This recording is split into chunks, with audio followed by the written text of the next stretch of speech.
Hey everyone, John here from the Four Brewers podcast, and I'm back with another beer. And today we are going to Firestone Walker, of all breweries. They made a hazy IPA, which is pretty awesome. This is their Mind Haze IPA.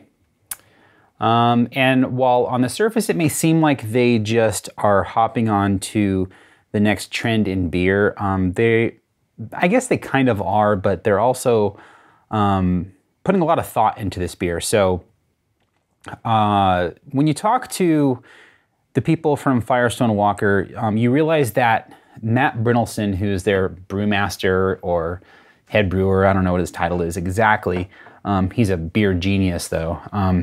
Everything they do as far as like new beers go, it's like a new project for him. And so he wants to perfect everything that he does when it comes to Firestone Walker beer, which is awesome because we get awesome beer from that. So Firestone Walker, they're pretty big. They're not a brewery that's gonna like haphazardly put together like a hazy IPA recipe, put it in 16-ounce cans and sell it out the door, you know, like a brewery like Monkish would do. Not saying what Monkish does is bad. I'm just saying that's not what Firestone Walker does.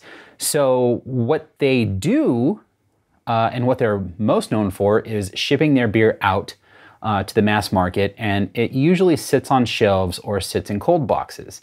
Their Union Jack IPA is one of the best IPAs I think in the world, like West Coast IPAs.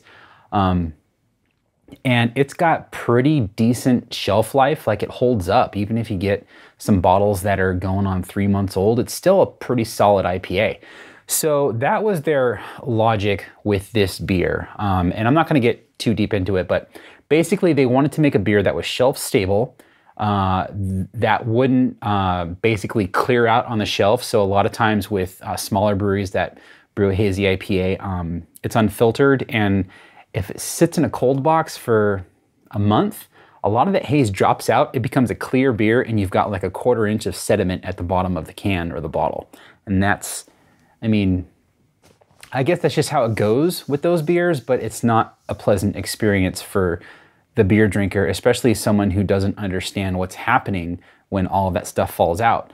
So their intent with this beer was to make it shelf stable, so it would last longer on the shelf than normal hazy or New England style IPAs, and then also keep the haze in suspension in a way that you didn't have to like shake the can or, you know, like with a Hefeweizen, you know, agitate the bottom of the can or the bottle and then pour it back into the glass that you have your beer in.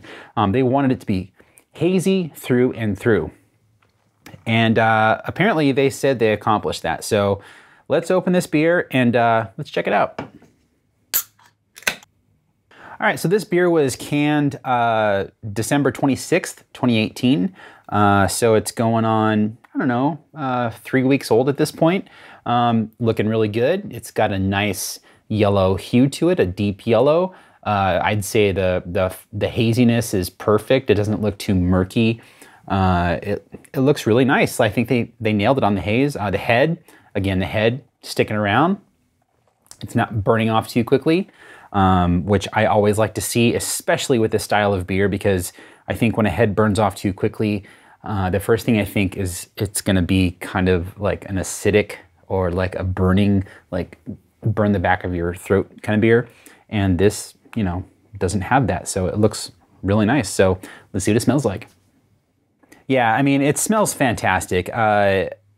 Compared to other like local, like nano brewery, like hazy IPAs, it's not jumping out of the glass in the same way, but it's still very, very aromatic. You get, it's very like tropical fruit, citrusy forward. I'm not getting the vanilla cake batter kind of thing that I get from like the actual New England hazy IPAs, but it's Firestone Walker. They're from California, and they're gonna, I think they're gonna make the best iteration they can that satisfies their needs as a brewery that makes hoppy beers and what the people want. And so I think the aroma on this, it's Firestone Walker. It's hoppy, it smells fantastic, but it's not like that sweet white cake batter kind of malty nose that you would get from more traditional, you know, New England breweries that make this style of IPA. It's got a bit of a pith on there. It's got a bite, a sharpness to it, which I like. It's got a West Coast feel to it also, where it's not super fruit and super like tropical. You do get a little bit of like a slight dinky pineness coming from it. It's like the best of all worlds on the nose on this. It smells really, really good. So let's see what it tastes like. Yeah, they pretty much nailed it. For a mass market beer, this is fantastic. Wow. The balance between the sweetness and the bitterness, I think, is perfect. They got it. Like, it's not so overly mouth coating and sweet that it's like drinking a milkshake IPA, but it's not like a West Coast version of a New England IPA. It's right where it needs to be, if that makes any sense. Like, it's got enough bitterness to back up the sweet malt character you get from it, but the malt character tastes a little like candy. It's very, very nice. It's got a great mouthfeel. It's tongue coating, finishes dry, but still lingers with that that kind of candy sweetness and like candy hop sweetness, I guess you could say. It's really good. This is tasty. What's the alcohol on this? 6.2%.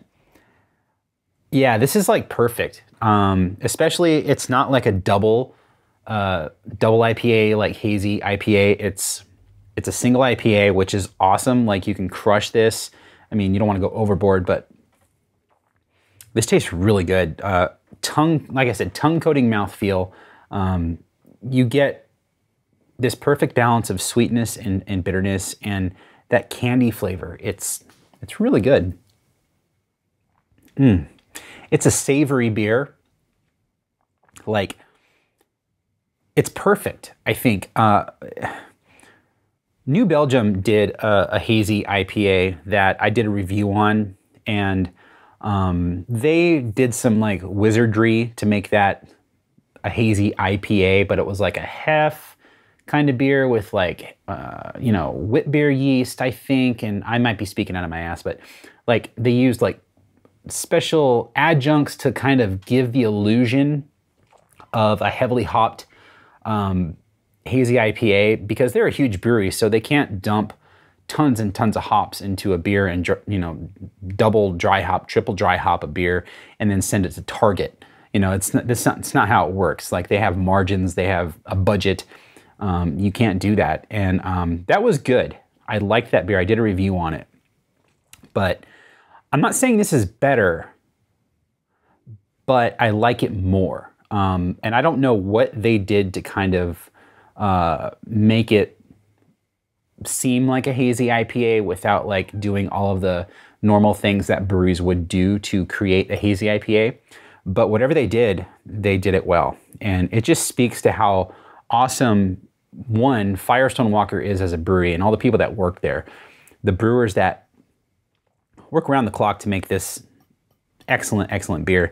And then, you know, Matt Bertelson's dedication to making a quality product that, you know, especially something like a hazy IPA that is so scrutinized by beer geeks. And he took the bull by the horns, and he got it. Like, he nailed it. So it comes in a 6-pack. Like, you can't go wrong. I think it's $12 for a 6-pack.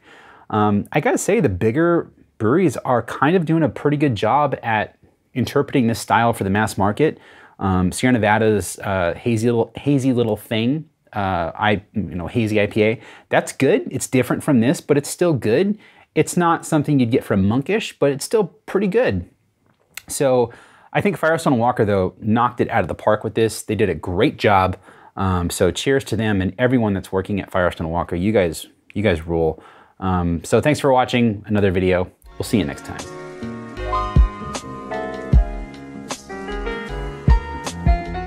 Hey everyone, John here from the Before Brewers podcast. for the first shot. What?